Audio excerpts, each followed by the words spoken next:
Welcome to the Bettis Musgrove Show, a community-focused podcast introducing key community figures, discussing important local issues, and empowering listeners with the tools they need to impact their local communities. We sincerely hope you enjoy what you hear and will continue to engage with us on our journey to enrich the lives of those around us. And now, here are your hosts, Ben Musgrove, Spencer Bettis, and Christopher Light. Welcome back to the show. Today I want to do this a little bit different than we normally do it. Ordinarily, Spencer and Christopher and I would just kind of jump in, introduce the guest, maybe tell a joke, and dive into questions. But today, I want to read an introduction because I really don't want to mess this one up. Everybody has a finish line that they're chasing. For some people, it's building a business or retirement. For others, it's seeing every major league ballpark in the country or trying to play all the 100 top golf courses in the country. And for others, it's simply trying to make it through a difficult season of life. Our guest today is chasing one of the most iconic finish lines in all of sports, and that's the IRONMAN World Championship in Kona, Hawaii. Now, if you've never heard of an Ironman or never seen one, I want to tell you what that means. It starts with a 2.4-mile swim in Kona in the open ocean, followed by a 112-mile bike ride, and then finishes off with a full marathon, 26.2-mile run. And you have to do all of that in under 17 hours. So as many of you know, if you've been following along with us, I love the sport of triathlon. I've completed numerous short-distance triathlons, 4 Ironman 70.3 races, and while those were some of the hardest physical challenges of my life, the 70.3s are only half the distance of the race that our guest is trying to run. In my own experience, what I've learned is that triathlon is not so much about the swimming, biking, and running, but it's really about the discipline. It's about the consistency and showing up on days when you really don't want to show up. And it's about discovering that your body is capable of far more than you ever thought was possible. That's why I've been looking forward to this conversation, because our guest isn't just training for the Ironman World Championship. He's doing it with stage 4 cancer. Our guest today is Jim Logan. He's a local entrepreneur. He's an endurance athlete, a husband, a father, the author of a book called Just Keep Trying, which you'll see behind him on the shelf, and somebody who's refused to let his circumstances define his outlook or define his life. In 2024, Jim was diagnosed with stage 4 colorectal cancer that spread to his liver. Through chemotherapy, radiation, monoclonal antibody treatment, he reached a point where there was no more detectable cancer in his body. But the treatments left him with an ostomy bag, a bruised and battered body, and a completely different reality than what he had known before. Then in late 2025, the cancer returned. Most people, I think, would understand if Jim sold his bike, canceled his races, and focused solely on treatment. But he did the exact opposite. Today, he continues to train towards his dream of crossing the finish line in Kona. And not only that, but he's doing it with a purpose. He's raising money for the Ironman Foundation, and he's encouraging countless of other people to continue putting one foot in front of the other. So today's conversation isn't about cancer. It's about purpose, about resilience. It's about family and faith, perseverance, and what happens when somebody refuses to quit. So, Jim, I've seriously been so much looking forward to this conversation. Thank you for joining us. It's an honor to meet you. Love your story and can't wait to hear what you got to tell us. My pleasure. I appreciate your time, and thank you so much for the kind words. Oh, absolutely. And I've learned talking to you today, you're no newbie when it comes to podcasts. You've done a bunch of these now. I've done a few, yeah. Yeah, that's basically been my mission now. I've simplified my life to focus on the things that I find more meaningful. So I retired as a home inspector, and now I have basically just simple focus. One, get to Hawaii. Yep. Initially, it was arrive alive, but it looks like I'm going to make that now. And then arrive with enough fitness to finish in under 17 hours, and that looks like it's going to work out. Okay. Promote the book and raise money for the foundation. That's what I do. Pretty awesome goals. Well, start us off kind of like we would do in a normal podcast. Just tell us who you are, where you came from. Oh, basically, born and raised in New Jersey, pretty normal American childhood through the 70s and 80s, which I think were some of the best decades. No internet, none of that stuff. Yep. We played outside. I was fortunate enough, my dad worked for United Parcel Service, so I was fortunate enough to go to high school in Europe from 78 to 82 in Germany. Okay. It was a great experience, and moved back to the States, found my way to Atlanta in 93, where I met my wife, Kelly, married her in 96, same year I started my business, and been happily married for 30 years. I think Kelly's been happily married for 25 of those years. Not easy being married to an extreme individual like myself, but I had a charmed life for 59 and a half years, raised a wonderful 21-year-old son. South Forsyth is my home. Love it here now. I'm more Georgia than I am Jersey. So, Okay. but yeah, at age 59 and a half, living a pretty charmed life. I just got struck sideways. I didn't see it coming. I was the healthiest guy I knew. And then without warning, without symptoms, one day you go from perfectly healthy to stage 4 terminal. I mean, they use the word terminal, and it's always just stuck in my head. And, terminal is defined as the end. And here I am 8 months later. It was anything but the end. It was just the beginning of so many things. And I'm thankful to cancer for the time and the opportunity to do these things. Yeah, I don't think you hear too many people say I'm thankful to cancer. So it's the worst thing that's ever happened to me. It's also the best thing that's ever happened to me. And I think that's the key to life, to take the tragedies, turn them into triumphs. For the longest time, I wondered why these things were happening to me. Sure. And then I had the epiphany when I was in the hospital in April. They're not happening to me. They're happening for me. Yeah. I'm being strengthened. I'm stronger, wiser, more courageous, more faithful. I'm better in every single way measurable. And there's nothing that can happen to me on race day in Kona in 17 hours, swimming, biking, and running, that I haven't been through in the past 27 months. 100%. I'm indestructible at this point. Well, and I don't want to give away too many spoilers for the book because I want everybody to read it. And it really is an awesome book. But talking about growing up, so your dad's the vice president of UPS, but that wasn't always the case. Yeah, he started out on, he had a rough life, back in the 40s, and it was a little tougher back then, growing up in the city, and went into the Army, came out of the Army and hit some hard times, ended up on a park bench in Central Park, homeless and struggling, got involved with the Salvation Army, got him back on his feet, started loading trucks at UPS and worked his way up to vice president. Insane. Yeah. Retired early from UPS and went on to be the chief information officer for J.B. Hunt. And now he's a consultant. He's 86 years old now, so he pretty much just mentors a few people here and there just for fun. But you kind of didn't have a choice. You had to do something awesome if your dad literally. Yeah, and I grew up watching him do marathons, and I have this vivid image of him crossing big finish lines in Berlin, in London, in New York, and just fascinated by it. I mean, he wasn't winning the races by far, but to me, he was winning the races. Sure. And of course, my whole life, I realized I'm, just trying to impress my dad. That's why I even to laugh with him now. I was like, look what you did. Look what you did to me, Yeah. Well, Jim, you described yourself as kind of having an energetic spirit. Has that always been the case as a kid? Yeah, I've always been an extreme optimist. Never mind glass half full, glass overflowing. Right. I think you can have a full glass. You don't have to compromise on half. Yeah. Watching Dad run, when did you start running? Running was never really my thing. So I watched the Ironman with my dad in 1982. It was the first experience that I saw, and I was really fascinated by that. I was a high school swimmer. Yeah. I did some track and field. So when we grew up, it was you played football in the fall, right? Basketball in the winter, and then it was baseball or track in the spring. I usually went to track. Baseball was a little boring for me.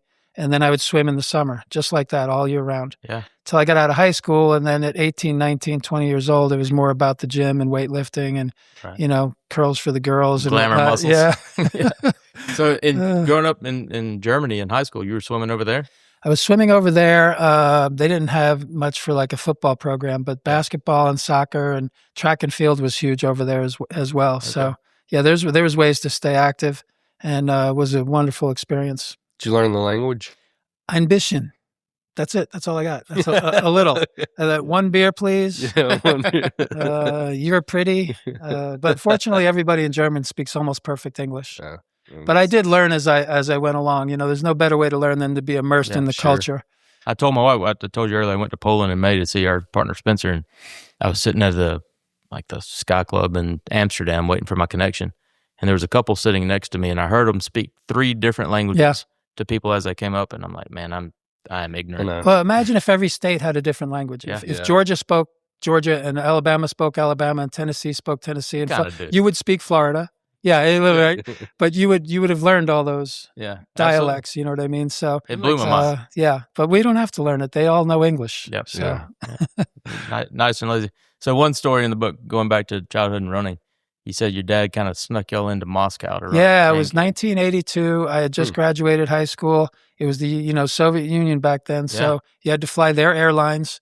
And you go to the hotel and there's monitors on every floor. They have articles cut out of newspapers. They kind of follow you around, And I'm wearing members only jacket with gold Porsche sunglasses, so I looked very American. Yeah, it was quite an experience. And we signed up, it was with his running club. We do a 10K race. So you run through Moscow, and it finished in the Olympic Stadium.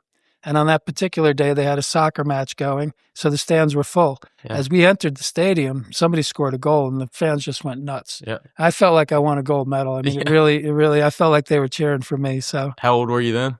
18. 18. Yeah. Okay. Yeah. So that seed was set very early, and then I got into triathlons probably about age 30, probably in the early 90s, something like that. Try the Parks was one of my first ones. Okay. 30 years ago. Yeah. So I have a long history with them, and I love that series. But that was one of my first races when I transitioned. So for probably the last 30 years, I've been strictly or mostly triathlons, short, middle. But I try to do about 10 races a year. Okay. So I always, every year in January, I'd pick 10 races for the year. Yep. And the reason to put them on the calendar is it forces you to train for them. Sure. If you don't have something on the calendar, something that you're shooting for, you're less likely to go do.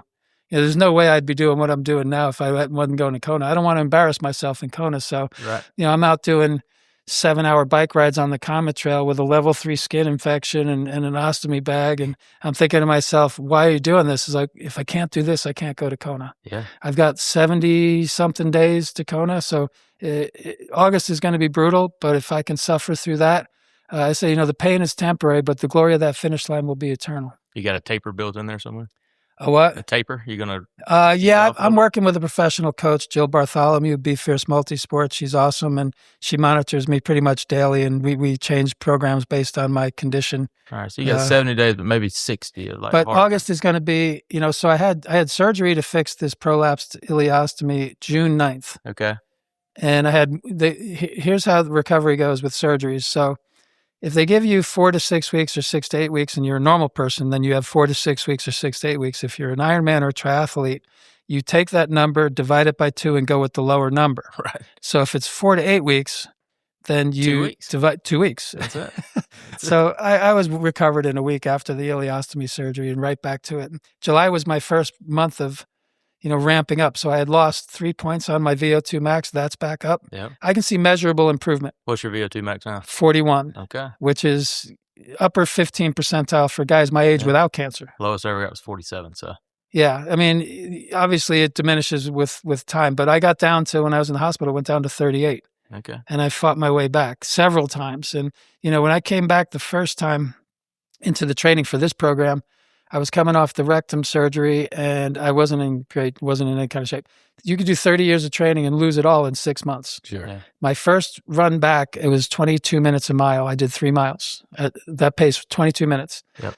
I did the same. I did an hour and 10 minutes this morning, but at a 12-minute pace. Yeah. So, it comes back quickly. That's the good thing, but it's so depressing. Same with the swim. I jumped in the water. I'm a swimmer. Yeah. I got 2 laps in, my heart rate spiked, and I thought, how am I going to go to Kona? I can't swim 2 laps in the pool. Yeah. Have you done an ocean swim before? I grew up on the ocean. Okay. Yeah. I'm amphibious. I'm equally comfortable in the water as out. I don't try to smoke the swim. I love the water. I just remind myself how much I love being in the water and how this is the easiest part of the day. Yep. I'm not sweating. Truthfully.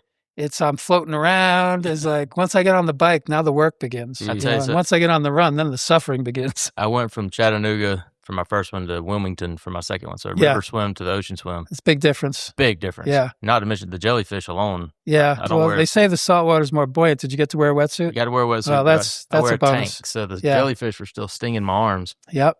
So you live and learn next time you wear the sleeves. Absolutely. Yeah. It was wild. But I mean, you did float higher. Yeah. But the visibility, I felt like. Well, if you're not used to swimming in a wetsuit, it can mess you up because of your trajectory. You go, now suddenly you're hard to hold your head up. And, but, I'll take the wetsuit if they'll allow it for sure. 100%. Jim, tell me this. So you've got Kelly and son Luke, early 20s, and you were doing 10 a year and having to train. How did you find time to train for that while you're working, family? I'm trying to find an hour here and there to get it in, As a home inspector, I had some flexibility in my schedule. So when people would call me, and it was kind of a running joke, they'd say, I need a home inspection first thing Tuesday morning. I was like, sure thing, I'll be there at 11. Yeah. That's first thing for me. Yeah. So it's not like I'm sleeping till 10. Get up, you check your emails. If I have to, I can ride my stationary bike right there. I try to get my workout done in the morning. Yeah. That shifted a little bit with the chemotherapy and the cancer. Now I do it whenever the heck I can muster the energy. Like, what was it? I guess yesterday. It's a good thing we're here today because I did a 2-hour bike ride in the morning. I was supposed to do a run in the afternoon, but I was just wiped out. I laid down for a nap at 3, woke up at 7 this morning. Oh, wow. Full body battery, feeling great. It was like, yeah, I can still do all the things I used to do. It just takes longer to recover. Yeah. Every now and again, I hit a wall and I just have to sleep more. Body's going to tell you when you need to shut down. Yeah, so. yeah. So what's your setup at home look like? You got a stationary bike or I've got I've got all the good stuff. I got the kicker. I've got I got bikes everywhere. Mm-hmm. Yeah, they're all over the house. What's your race bike? It's a Argon 18. Okay. Yeah. It's high end stuff. I spent as much money as you can spend on a bike. So I absolutely love it. I spent more money on my bike than I did my first car. Yeah, my bike. I think all geared out. With the Garmin pedals and everything else, probably in the $15,000 range. Yeah. A Zip 404 wheels, of course, you got to have those, and SRAM components. But I had stuck with my Lightspeed Titanium, which I still love that bike. I rode it for 30 years. And I was reluctant to go with the disc brakes and all the electronics because now I got batteries and all this other nonsense, you know what I mean? And it's gotten very complicated. So I've still got a manual shifter. I used to ride without my first Ironman. I rode with no computers, no watch. Yeah. The only way I knew where I was the little marker on the road, And now I've got all this electronics. I mean, the watch is $1,000. Yeah. The watch connects to TriDot. TriDot connects to the Garmin. That's $1,000. Yeah. Helmets are $500. Kits are $500. Have you done the TriDot podcast? I have not done the TriDot podcast. I got to get on there, man. Yeah. No, I've got my feelers out all over the place. I got PR people. I got everybody out there. I'm supposedly be getting on some Channel 11, Channel 2 stuff here pretty soon. So, okay. Yeah, I'm waiting to go viral. So I told my wife, I said, I'm planting seeds right now, and we'll see what happens when I get to Kona. Sometimes you got to finish the thing first. Rocky didn't celebrate before the fight was over. Right. Right. You have to go do the thing. You know what I mean? If you don't do the thing, then I guess it's kind of anticlimactic. But who knows? There might be a second book in there after the finish line. They call it after the finish line. I tried and won. Right? So I have no plans after October 10th. I literally don't know what I'm going to do. You know what you're going to do. You're going to sign up for another one immediately. Yeah, most likely, yeah. Got to put it on the calendar. That's it. Yeah, it's a running joke. Yeah, it's like, never again. It's like, then you're right back at it. So you get amnesia. You talk about childbirth in the book, and it's like triathlon, the same thing. As soon as you get done, you're like, that sucked. I'm signing up for another one. Yeah. You talked your son Luke into doing one with you? He's more into the powerlifting, but he does the sprints with me. He's done many Try the Parks with me, and it's been a great joy crossing finish lines with him. Sure. We've made the half marathon, the Publix half marathon, kind of an annual deal. That's cool. I did this one. Was it this last year? Yeah, I just did this one last year after with on chemo with the pump and everything. Yeah. So I think I was right around just under 3 hours. The year before I did it, just after having my liver removed, like 7 weeks after having 60% of my liver removed. So I told my wife, so I've done 27 chemotherapy sessions, got 28 coming up, which is enough to qualify me as a toxic male.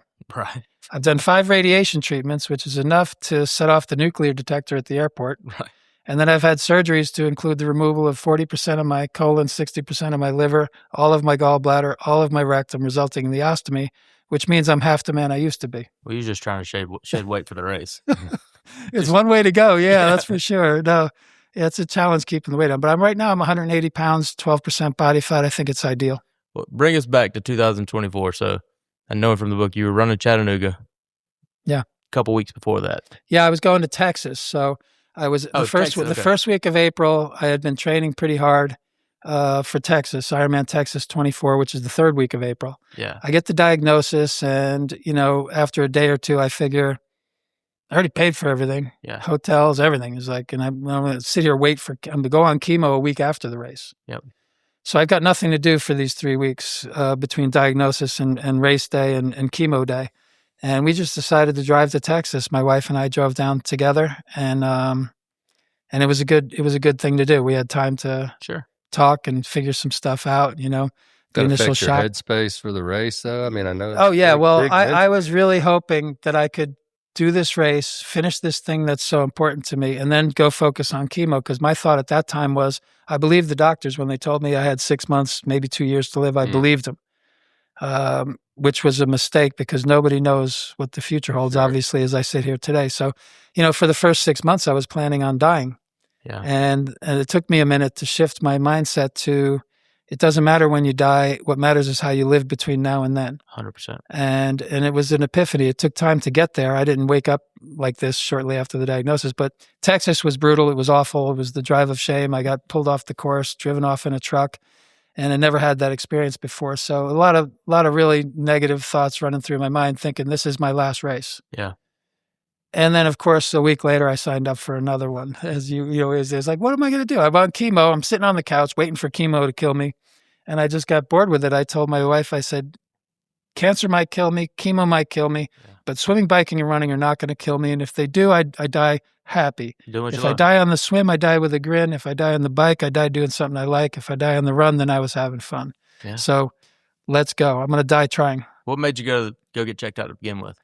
I started having a little bit of gastrointestinal issues, but it was really fatigue that got to me. But as an Ironman, you're always fatigued, and I'm training 7 days a week, sometimes 2-3 hours a day. But I had one morning where I had made a cup of coffee. It was 9 o'clock. I was going to sit down, have a little cup of coffee, and then go about my day. And I closed my eyes, opened them up. It was 3 p.m. I sat there for 6 hours. Coffee never moved. Good. I slept for 6 hours like this, and I was like, okay, that's more than fatigue. So I had a friend, Dr. Drehush, I could go speak to, and he had already done a surgery on my colon for diverticulosis. And he ordered the colonoscopy, which is the only way you can detect. Right. Otherwise, colorectal cancer is the second leading killer next to lung cancer. And the main reason is that it doesn't get diagnosed quickly enough. Right. It goes from stage 1 to stage 4 immediately. And mine was more rectal than colon, which means it's easier it goes straight to the liver. It's just standard. Yeah.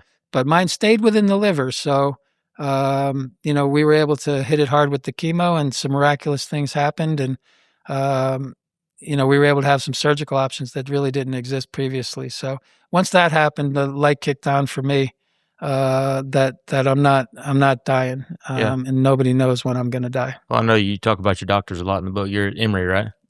Two hospitals. I go to Northside for my chemo. Okay. With Dr. Josh. He's fantastic.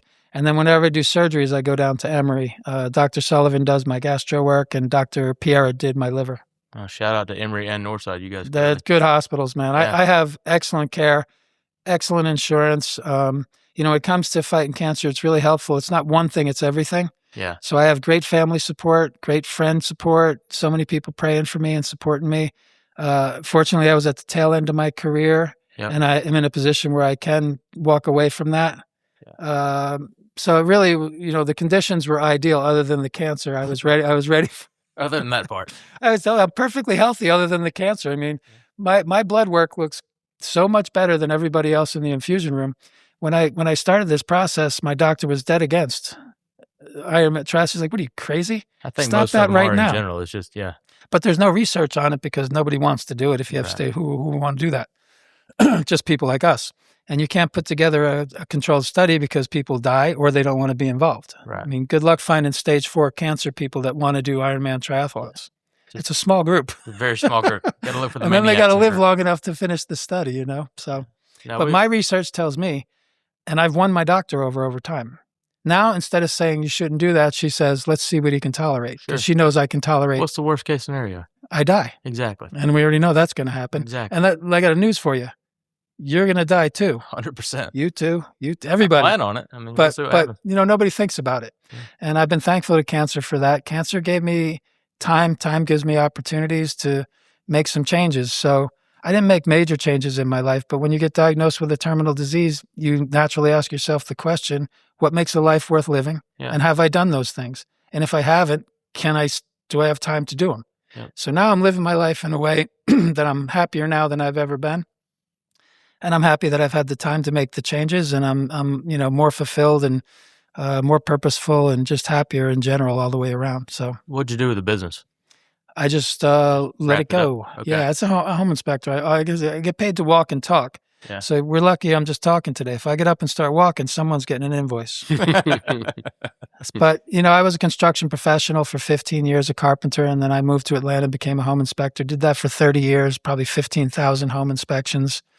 Never sued, never had a claim against my insurance, never had a problem I couldn't resolve. So nice little bow on top, set it off. That was a successful venture. And when you're looking at limited time, I figured I don't need to do more than 15,000 home inspections. I think that's enough. What about your wife? She work? She's a realtor. Yeah. She stays busy with real estate. She's really good at that. So, yeah, she likes to work. She's always been a worker, a business person. So, what about Luke? What's he want to do? Luke is following in the family footsteps. He assists his mother with the real estate activities. So, and it keeps the family busy. So, they're about putting signs in on a new listing today. Excellent. Yeah. Excellent. She's a little gopher, so she doesn't have to run all over town. Well, tell me about the experience. So you get diagnosed, you got the race coming up, but you got to come home and tell Kelly and Luke. Yeah, that was the worst and still the most difficult of all of this. I would take any amount of pain and suffering to save them from that. But as you could imagine, I went to the doctor myself that day, not thinking anything along these lines, and then get the news. I left the doctor's office, sat on a park bench for about an hour just to absorb it myself.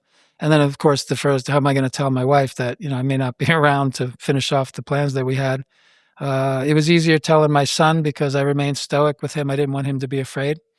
But my wife, I couldn't formulate words. I literally could not tell her that I had cancer. How long had y'all been married? 30 years. Okay. Yeah. Yeah. Half my life. Yeah. Half her life. So, and, we had plans like everybody else. And it was just really hard to deliver that news. And it was very emotional. And to this day, that's the hardest part of the whole thing. But like I said, the first 6 months were rough, but I've managed to kind of thrive through it. And as long as my family sees me writing books, doing Ironmans, and thriving through this process, they don't worry about me. And that's what I strive for. Yeah. When did you decide to write the book? I had that moment. It was so I failed miserably in Texas, and I said, that's not going to be my last race. I'm going to Chattanooga. Yeah. So I signed up for Chattanooga. I had a horrible summer. I lost 35 pounds. Chemo was killing me. Cancer was killing me. Level 3 skin infection. It was awful. I went to Chattanooga anyway and had another terrible day. 7-8 hours of pure hell. And I came home and I really was coming to accepting the fact that the doctors were probably right. I was 6 months in and it looked like I was dying. Yeah. And so I had that moment where I surrendered everything to God and said, I'm not going to worry about this anymore. The only thing I prayed for was forgiveness and entry into heaven. That's it. And, it was a week later that the scan came in and said all these tumors had disappeared, which was really unusual. And to me, that was the little divine nod saying, I'm not done with you yet. Yep. And that's when I said, okay, well, now what am I going to do with my time? And going through the cancer centers, the infusion rooms, one of the things you notice is the despair and the hopelessness. And you can see it in people's eyes. You can feel it in the air. And it's not my style. So I thought one of the things I could do is maybe write a book. People had always told me, you should write a book. Yeah. A bit philosophical. You have all these, thoughts. And I thought it was a good idea for my legacy anyway. Yeah. So I delved into that process, having never written a book before, which is kind of funny because I went to my wife and said, after failing miserably in that next Ironman and really looking like I'm dying, I said, all right, this is what we're going to do. I'm going to write a book and I'm going to go to the Ironman World Championship. And she's like, well, I understand the Ironman World Championship, but how are you going to do that? Right. And she's like, write a book. You're not how are you going to do that? I was like, I have no idea how we're going to do either one. Were you journaling or anything at all? I've never really written anything down. Yeah. Yeah. I mean, I'm a good writer, but I'd never considered writing a book. But I got a good publishing company and a good editor, and we went back and forth for 13 months. And it just starts with a sentence or two. Yeah. Just like anything, single step. Typing thoughts. Yeah. As I got into writing the book, just like anything, is like the anticipation of doing something is scarier than actually doing it. So when you're about to start an Ironman, you're waiting for the cannon to go off. Those are the moments I hate the most. But once the cannon goes off and you're engaged, all that fear and trepidation goes away. That's what it was like with the book. And the deeper I got into it, the more I got into it. And I learned so much about myself and the process. And writing it was easier than publishing it. The hoops you got to jump through to get on Amazon and whatnot. Yeah. But it was a great learning experience, and it ended up being great therapy for me. Yeah. And now that people are reading it and it's being reviewed really well and people are liking it, it's been a tremendous reward. Then through the process, at the same time, I decided I'm going to do another Ironman. I'm not done with that either. Yep. So I signed up for Ironman Florida 25. And this time I noticed for the first time the Ironman Foundation logo. And I said, all right, let's just see what this is about. And I said, all right, this is really good. So now I can do the race, raise money for the foundation, and have this charitable aspect that I've never had before. I've always raced. I've never volunteered. I feel like I've just took from the sport and didn't give back. So this was an opportunity for me to support the sport that I have so much passion for and give back to the community that I love so much. And so I signed up for the foundation. I raised $10,000 for Florida. And through the process, I got to meet Audra, who is the executive director of the Ironman Foundation. Turns out we know each other from high school, 1982, Ridgefield, Connecticut. So it was an old friendship that got rekindled. And, she was expressing how much she appreciated me raising the funds and, sorry about my situation. And the final question she asked, is there anything I can do for you? Oh, yeah, you can get me into Kona 26. She's like, done.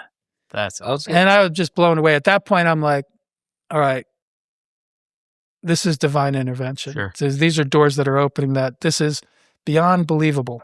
Yeah. I'm publishing this book. I'm doing the Ironman. And then it hit me to put the profit of the book toward the fundraising goal so that it just all comes together so nicely. And what does the Ironman Foundation support? The Ironman Foundation is a decades-old 501c3 tax-deductible nonprofit, and they've distributed over $60 million all over the world, usually in the communities that we race in. And they teach kids to swim, they teach kids to ride bikes, they teach kids to set goals and, to have loftier ambitions than maybe they would have otherwise. But the real thing they teach them is the Ironman motto is anything is possible. Yeah. So if you teach a kid to swim, for instance, Shelley at the Ironman Foundation lives in Detroit, told me that 60% of the kids can't swim in the city of Detroit. Really? So they go in and they teach them to swim at the YMCA. If you grow up afraid of water and you can't swim and then suddenly you get taught to swim, you overcome this insurmountable obstacle as a child. Sure. What does that do for the child as they go through life? Next time they hit a wall or an insurmountable obstacle, they're not going to avoid it. They might think, hey, if I could learn to swim, what else is possible? So I call it the gift that keeps giving. Yeah. And it's just a really wonderful organization. They do great work all over the world. And I'm really honored and proud to be on the team. So your goal is to raise $100,000. $100,000. I'm about $30,000 in. So there's a good ways to go, but I'm not disappointed. I've got some big plans for the next couple of months, and I think we're picking up momentum. We'll give you another 1,000 for that. So. Oh wow! I really appreciate that. Yeah, Thank you so much, man. That's just great. Did not expect that. Yeah, well, I didn't either until just now, but it seems like a good thing to do. That's just fantastic, man. Yeah, no, that's just wonderful, man. That's just great. Yeah, well, it goes to a really good cause. Yeah, I love it. And even as an Ironman, the next time you do an Ironman race, you can sign up to be on the team.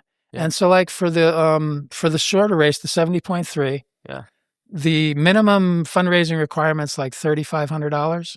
Right off the bat, they give you admission to the race. Which is like $1,000. Right. Yeah. And then you get a cool Ironman Foundation kit. Well, so I saw that on your book. One of a kind. Yeah. You get to be on the team, and people are great, the Ironman people. You get to meet other people like me, like others. And there's so many great people on this team that I haven't even gotten to meet yet. But yeah, it's not a big deal to do that. Ironman for the World Championship was a little harder to get into that. So if people don't know, it's the most famous one-day race in the world and the most iconic location in the world where the Ironman was born. Yeah. 2,500 athletes, half are women, half are men. So 1,250 men, 10% are pros. So you're left with a little over 1,000 people in the world that are trying to get into this race. Yeah, and that's a cool point about Ironman too, is when you go to these races, just regular old Ben Musgrove, nobody, you're racing with professional Ironman triathletes. I think it's one of the unique things about Ironman. I don't think there's another professional sport where the pros line up with the amateurs, and it's men, women, pros, amateurs, tall, short, skinny, heavy, black, white, everybody all at once, all together one day. Really cool thing that happens at Ironman too is, and especially in Kona, a lot of times the winners will come back and medal the final people over the line. That's awesome. To honor their commitment as well. And I've always said that if you went to every single person in the paddock at an Ironman, everybody would have an interesting story to tell you. And I'm really thankful to the sport. It created the discipline and the mental toughness and the physical strength that I think was necessary for me to withstand all the chemo, all the radiation, all the surgeries and recoveries. And to me, I went from swim, bike, run to chemo, radiation, surgery. I just shifted gears and focus and treated it the same way.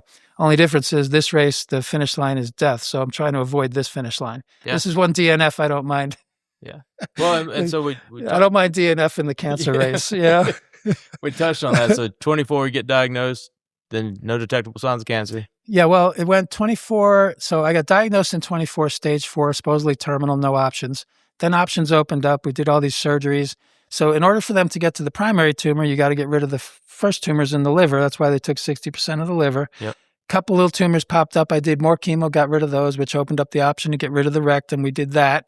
At that point in September of 25, I was no evidence of disease. And I stayed that way until the first part of January when I got the prolapsed ileostomy, which led to the discovery of 3 golf ball-sized tumors, Yep. which put me back in chemo, which gave me blood clots, which put me in the hospital, which we fixed, and then we fixed the ileostomy. So the first 6 months of this year couldn't have went any worse. But as we sit here today, no evidence of disease, and I'm healthy, fit, training at a very high level for anyone my age, never mind someone with stage 4 cancer. So fingers crossed, the recurrency rate in my is like 75%. Yeah. So it's almost not a matter of if it'll come back, when it'll come back. Fortunately for me, chemo works really well.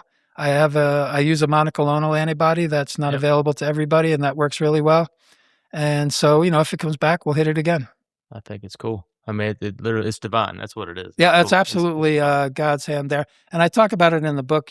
I was raised Catholic in the Northeast, and I've always been a believer, but I describe myself as a faithful man, not a man full of faith. Yeah. And so it was more of a faith of convenience. I used it when it was necessary for me and wasn't always there, so to speak. And what the difference now is that a man full of faith is 24/7.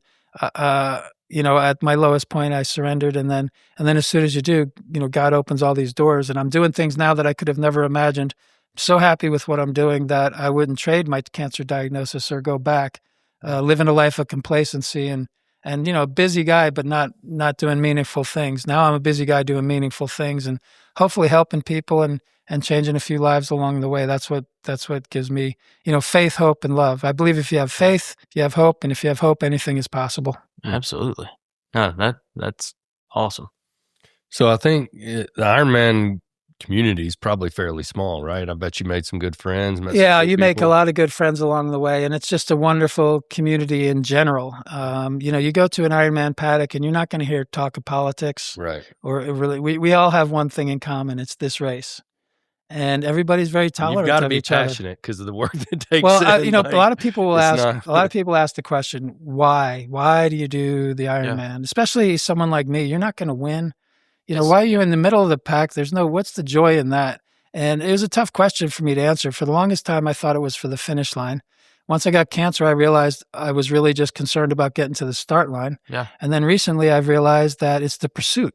It is. It's the pursuit of the thing, and it's the daily habits you develop. So let's say you have a 10-month program, and there's 4 weeks in a month, so that's 40 weeks, 10 sessions a week, so 400 training sessions leading up to one day. Are you telling me that the 10 months and the 400 sessions are less important than the one day? Right. The money's already in the bank. Yeah. So that's what I've come to realize. It's the process, not necessarily the reward. Yeah. The bottom line is, I love it. If you didn't love it, you wouldn't continue to do it. Yeah. And that's what I tell people. It doesn't have to be triathlon for you. It could be something else. Find something you're passionate about. Find something you love. And there's so many people that are unfulfilled and they don't know why. It's like, you don't have a lofty goal. Yeah. Pick a lofty goal, something that's maybe a little out of reach, that's going to be difficult. And you'll find yourself more excited to get up in the morning and pursue that thing, whatever that thing is. And you talk about it in the book, but there's got to be a little bit of suffering involved to really achieve that. Pain and suffering are the price of admission to the gateway of enlightenment. We say that a lot. Yeah. And that's just, it goes all the way back to the Stoics. It's been said a million times, a million ways. I use the example of pregnancy and childbirth. Yeah. 9 months of, taking care of your body in a certain way and, discipline and the sacrifices you make and the pain you endure for the greatest joy you'll ever know in your life, which is another baby, a human life.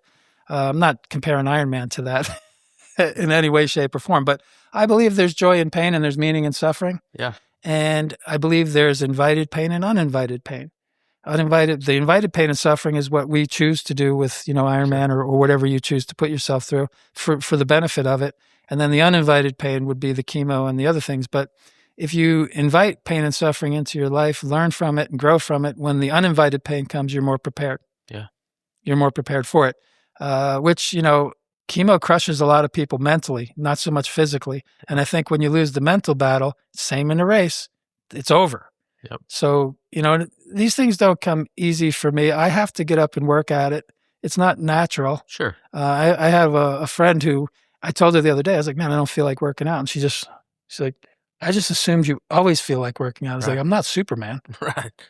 There's times I dread the workout. I have to work out. But when I get 10, 15 minutes into it, Yep. I'm happy I'm doing it. And I've never finished a training session and said, man, I wish I didn't do that. Yep. So if you can just remember how you feel at the end, it's a little easier to get started. I love the way you describe practicing the swim. It's cold in the morning. You go across the parking lot. It's freezing. Yeah. Just to go jump in a freezing cold pool. Yeah. It's miserable. That first jump into the pool is miserable. Yeah. And the only way to make it go away is start swimming. Yeah. You got to get in and just get after it. So, yeah. Even the aquatic center here it comes, great pool. Yeah. I love it. It's cold. Yeah. No, they keep it a little chilly, and it's rightfully so because it's actually better for you. 100%. You don't want to swim in hot water. Do you swim training right now? Are you swimming in the pool or in the lake? Mostly in the pool. What I've been having trouble with at the lake, and I prefer the open water swimming, but when you're trying to train, it's a little easier to execute a workout with the yardage and the, sprints and intervals. And so I try to get into the lake at least once a week.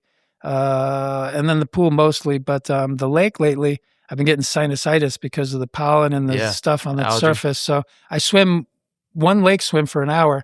And I've got, like a whole head thing going on for 3 days. Where do you swim on the lake? Mary Alice. Same. Yeah. Just buoy to buoy? Yeah, I go around the buoys, yeah. It's always funny to me because you go over there as a city of 6-8 million people, and you get the whole lake to yourself. Yeah. Nobody's out there. During the week, you try to do it on Saturday or Sunday, I don't know. Yeah. They stay pretty busy over there now that Forsyth County, I think City of Cumming took it over. It used to be under the. Take it over? We switched. No, it's owned by the Corps. The city had. I thought so. Didn't the Corps have? But didn't the city we had a land lease, 99-year land lease, but we turned that lease over to the county. Okay, yeah, because I know there was a difference because it used to be with the islands, and they'd close it for 9 months out of the year, just close it, Mm-hmm. And so I love that. I love that facility. It's 3 miles from my house. Okay. So same with the aquatic facility. It's easy it's perfect. access. You got a nice beach to get in. So I have a lake view. I can see the lake seasonally when the leaves fall from the trees. So I'm right off Buford Dam Road. So when the leaves come down, you can see the lake. I love the lake. Yeah, I do too. I love Lake Lanier. I love it. So tell me, talking about suffering. All right. So when I'm in the middle of a workout or in the middle of a race, I count for some reason. Especially on the swim. I'm counting strokes. Yeah, I count strokes. It takes my mind away from what I'm doing. Yeah. And when I'm running, I'm counting steps. I always lose my count and have to start over. But that's fine. What are you doing? It's like Rain Man. I have mantras that I'll say to myself over and over again. I envision the finish line in Kona. Okay. I mean, there's times if you see me on the greenway, you'll see me in tears. Yeah. I know people probably think I'm crazy. I hope they think it's just sweat or whatever, but I'm hearing my name, you know, and I'm imagining what it'll be like. And then of course I'm suffering. So, I have my little mantras that I go through. If you can't do this, you can't do Kona. Yeah. If you can't do this, you can't do Kona. And I'll say that 1,000 times. And that just takes away, it takes your mind off of whatever the thing is. So again, I got 6 days of suffering. Yeah. And then a lifetime of bragging. Yeah, absolutely. However long that is. It might be 3 months of bragging. I love that you can laugh about it. That makes it even better. I'm not worried about dying. So, if you're a faithful man full of faith, and you know that you're going to heaven, it's a better place for me. I'll leave some people behind that'll be sad for a while. They'll catch up. But I'm moving on to a better place, and time is eternal, and it won't be long. We'll all be together again. So not worried about dying. I'm just worried about making sure I live to my fullest in the meantime. Yeah. And, I spent 21 years teaching my son how to live. I got one last thing to teach him: how to die with a little courage, a little dignity, a little faith, and how to live a meaningful life in the face of adversity. I love that. I really do. I honestly, I wasn't planning on ending there because we got a lot in this outline, but why don't we go into some rapid fire? Yeah, let's do. Lead us off. What's the favorite place you've raced so far? I know you got Kona coming up. That's the Super Bowl. That's Chattanooga, because I got married in Chattanooga in 1996, and I've done Chattanooga. I've done Chattanooga races 4 or 5 times. They do it right there in town or across the and river, it's just a beautiful. river. Yeah, it's just a great location. It's 90 miles from my house, so Nice. Chattanooga would be my favorite location to date. I like that town too. It's a great food town too. What kind of kit you wearing? Well, the Ironman Foundation kit. I wear my Ironman Foundation stuff almost exclusively now, so I'm real proud of being on the team, and I advertise everywhere I go. And try to pick up donations everywhere I go. So I was at Mary Alice Park the other day. I'm swimming along. I got my kit on, and the kids were all fascinated because I'm going way out deep. And one of the little boys I was talking to, he's asking about the Ironman and asking about the kit and the equipment.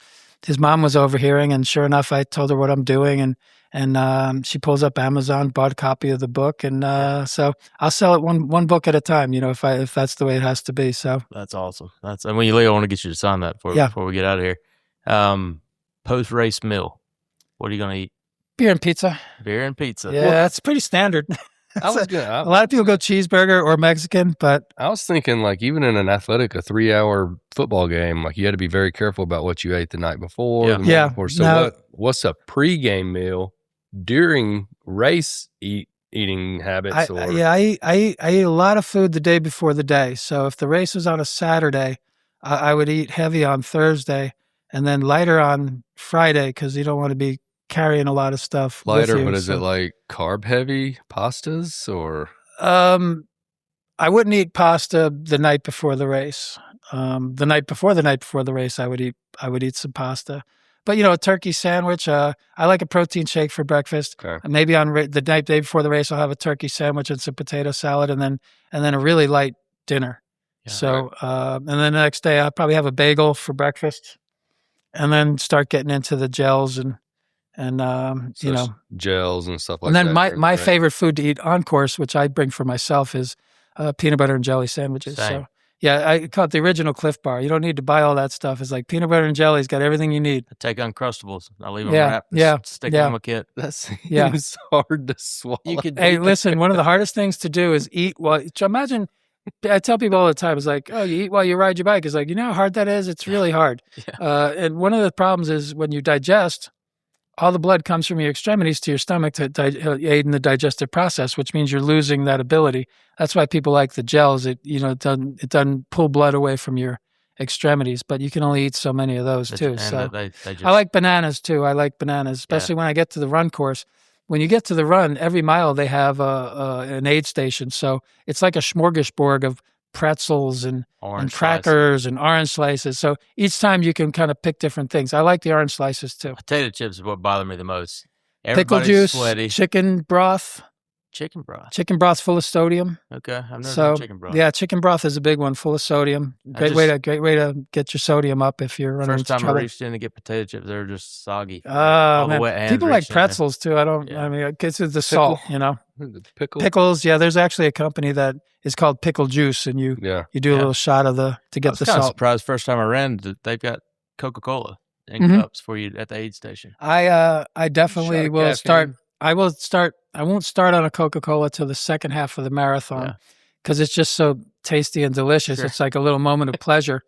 But once you start with the high sugary stuff, you got to keep it going because if you start that like early on, it's too much. Well, in my first race, I found out too, I was drinking too much on the run. And you've probably done. You can feel it sloshing in your stomach. Yeah. Well, you can. Overhydration has the same symptoms as dehydration. Yep. And it's equally dangerous. So I feel it sloshing, and I'm like, oh man, I got too much water in my belly. Yeah. So then I started shoving sugar cookies in my mouth at every. To absorb it up. Yeah. But then I got too much food in my belly. Well, then you get the peaks and valleys too. It was awful. So yeah, no, you really got awful. You don't want to come up short. That's for sure. Yeah. So a lot of people use the analogy of your body's like a motor. You run out of gas. It's really more like a battery. If a car runs out of gas, you fill it up, it's at peak performance. Yeah. Your body's not like that. If you run out of energy on your body, it takes time to recharge. Sure. It could take a day or two. That's why you see these people, when they bonk, they're done. That's, you're not coming back for a day or two.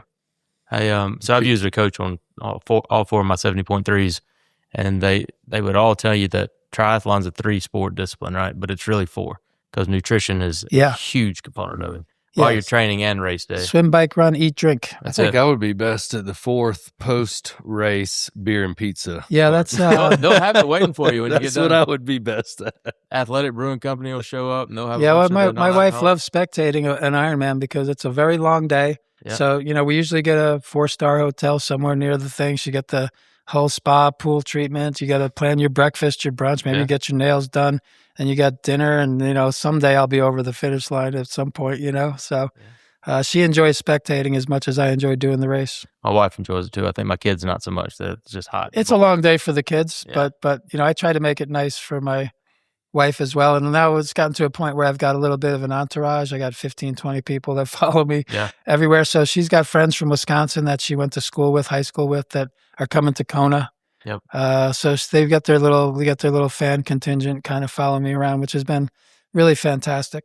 You're going to have a blast in Kona. I mean, the island's just awesome. I'm going to soak it up for sure. It's a once in a lifetime experience. So like I said, I didn't much of a bucket list, but that's certainly on it. If you're a triathlete, that's got to be on your bucket list. We got off the rapid fire. I got one for you. Other than your book, what's your favorite book? Think and Grow Rich, Napoleon Hill. Okay.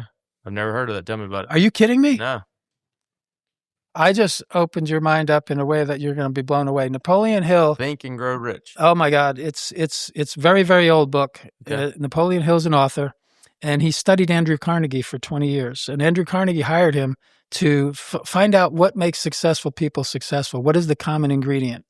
And the book is called Think and Grow Rich. It was meant to be put into the public school system, but they don't want kids to be smart or independent thinkers.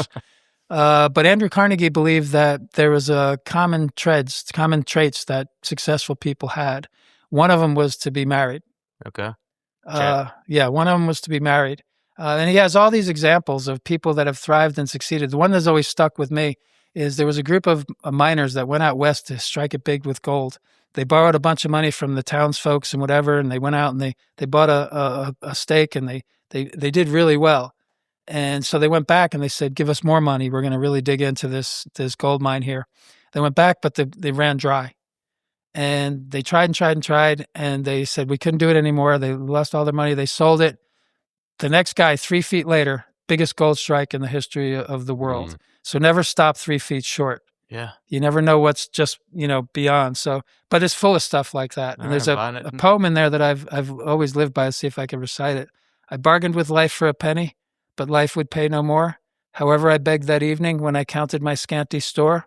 For life is a just employer. He'll give you what you ask. But once you set the wage, you must bear the task. I worked for a menial's hire, only to learn dismayed. Any wage I had asked of life, life would have willingly paid. Can you recite a poem? Any poem right now. Can you other than Roses Are Red? Napoleon Hill, Think and Grow Rich. It's not much bigger than my book. It's one of the best-selling books in the history of the world. Okay. Well, I'm about to buy another copy. It's one of the original motivational books. And every book after that is based somewhat on that book. So you read that book and get back to me and you'll be blown away. I will. I think that's a pretty good spot to wrap it. Tell folks where they can follow you and watch the journey. You can follow me on Instagram, stage42025, the number 4. So it's STAGE number 4 2025 2025. Okay. It gets my, what I'm doing with training and whatnot. There's also a link there in my bio for the fundraising page if you feel moved to fundraise. The book can be found on Amazon.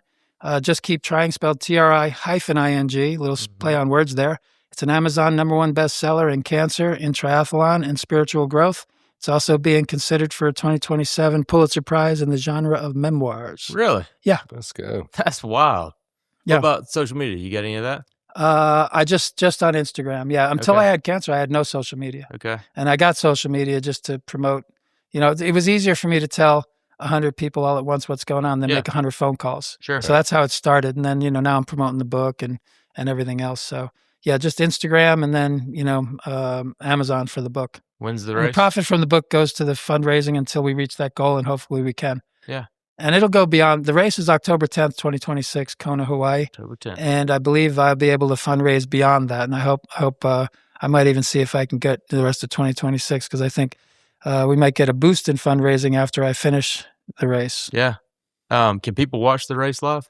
You can watch it on YouTube on Ironman TV, and I believe that's all free if you have YouTube. So download the Ironman Tracker app. Yeah, you can track me for sure. Once I'll be putting my number, I don't know what my number is yet, but you'll be able to track me through the race live timing. Are you James Logan or Jim Logan on there? Be James Logan. Yeah. Okay. I'm a James as well.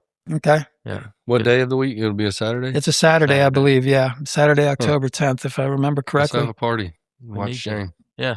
That'd be fun. We'll drink beer and eat pizza. Yeah, you're just like, okay, next year, okay, yeah, it's gonna be a long day. I'll tell you that. 17 hours of drinking beer and pizza. It's gonna be a long, long day, but I'm really looking forward to it. And thank you so much for having me on the show. It's been a real pleasure. Well, I'm ready to go run. Let's go race. Oh, I was going to say, so I bought your book. It came in, I think I got it Saturday morning. So I'm sitting there in my recliner reading it Sunday evening. And so I ran Chattanooga 2025 and I haven't done anything since. Yeah. I literally haven't. I touched my bike once and I ran twice since May. I was just there. And you did 25. I was just in Chattanooga. I had actually signed up for that race too, but the blood clots and everything knocked me out. Yeah. So I went up and just did some stuff with the foundation. I got you. Well, my back's, had back surgery. I get bad sciatic in my left leg. So I haven't done anything because it makes it worse. And then I'm reading your book. I'm like, this guy's sitting here going through stage 4 cancer, chemo, and he's out here training for Kona, and I'm sitting here eating ice cream, reading this book. I've heard a lot of people say that it's motivated them to get up and do something they wouldn't have done otherwise just because of what I'm doing. I went and ran 3 miles, came back the next night. I got on my trainer, rode my bike. That's beautiful, minutes, man. That's beautiful. I'm back in. We got to sign up for a race. I absolutely love it. That's great. Yeah, I hadn't been able to walk since. So. I walk just a little differently than I was last week. Pain is good. Pain reminds you you're alive. I told my wife, the day I wake up and I'm not in pain, I'll know I'm dead. I tell you, the pain you forget about is the saddle pain from sitting on the bike. Yeah, you got to get a good seat set up. You know, I love my seat, but it'll take 2 weeks of riding before that goes numb again. So well, man, we wish you all the luck in the world. I tell you one thing we've also never done on this podcast that I'd like to do on this one for everybody watching. Can we pray for you? Sure, absolutely. I would love it. Let's do that. Everybody, if you're watching this, y'all say a prayer with us too. Jesus, we come before you right now and just thank you absolutely for Jim Logan, God. Thank you for this story. Thank you for the what you've done in his life. We thank you for the cancer that he's experienced and just what it's shown him and how it's brought you closer to him, or brought him closer to you. God, we pray for Jim as he moves forward on this journey. Keep him clean. Keep the cancer out of his body. Get him to Kona in October. Keep him safe during that race and let him achieve this goal and let you receive all the glory for it. We love you. We need you. It's in your name we pray. Amen. Amen. Jim, go crush it, man. Thank you, sir. We're going to be cheering for you. Thank you, sir. As always, you know where to find us, bettismusgrove.com, Instagram, Facebook. Hit us up and follow this man. Make a donation to the foundation. Let's do it. Absolutely. Thank you so much. Oh, tagline. Until next time, stay safe, stay healthy. God bless.